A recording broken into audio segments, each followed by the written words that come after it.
Rema hari ini, Lukas 16 ayat 10. Barang siapa setia dalam perkara-perkara kecil, ia setia juga dalam perkara-perkara besar.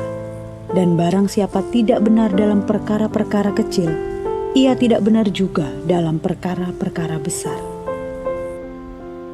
Seorang pegawai baru mendapat tugas sederhana, merapikan arsip lama yang dianggap tidak penting oleh banyak orang. Ia bisa saja mengerjakannya asal-asalan karena tidak ada yang memperhatikan. Tetapi ia memilih untuk tetap teliti dan setia. Hari demi hari ia mengerjakan tugas kecil itu dengan penuh tanggung jawab, meskipun terasa sepele. Tanpa ia sadari, pimpinan memperhatikan ketekunannya dan melihat integritasnya dalam menyelesaikan setiap tugas yang diberikan. Tak lama kemudian, ia dipercaya untuk menangani proyek besar yang jauh lebih penting.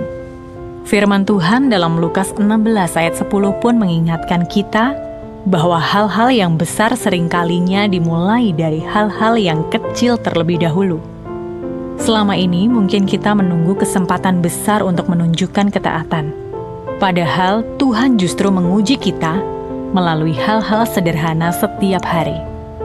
Ketaatan kecil justru Tuhan pakai sebagai proses pembentukan karakter sebelum kita dipercayakan perkara besar. Jika kita tidak setia dalam hal kecil, kita akan kesulitan dipercaya untuk sesuatu yang lebih besar.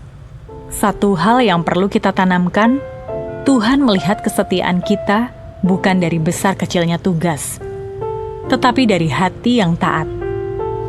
Kita tidak pernah tahu bagaimana ketaatan kecil kita hari ini akan membuka pintu rencana Tuhan yang lebih besar di kemudian hari.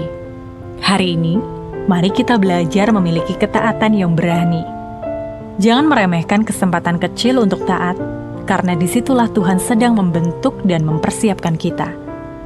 Taatlah bukan hanya saat mudah, tetapi juga saat tidak terlihat dan tidak dihargai orang lain. Ambillah keputusan untuk tetap setia dalam setiap hal kecil yang Tuhan percayakan. Percayalah, melalui ketaatan yang konsisten, Tuhan akan membuka pintu visi, mujizat, dan rencananya yang jauh lebih besar dalam hidup kita. Mengapa Anda harus setia dan taat dalam perkara-perkara kecil yang Tuhan percayakan saat ini? Hal kecil apa yang sering Anda anggap sepele, tetapi sebenarnya Tuhan ingin Anda lakukan dengan sungguh-sungguh?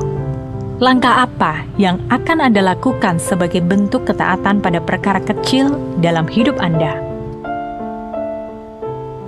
Tuhan Yesus, terima kasih untuk setiap kesempatan yang Kau berikan pada kami. Kami mau belajar setia atas perkara kecil ataupun besar yang Kau berikan pada kami. Di dalam nama Tuhan Yesus kami berdoa. Amin. Ketaatan dalam perkara kecil akan membuka pintu rencana Tuhan yang lebih besar.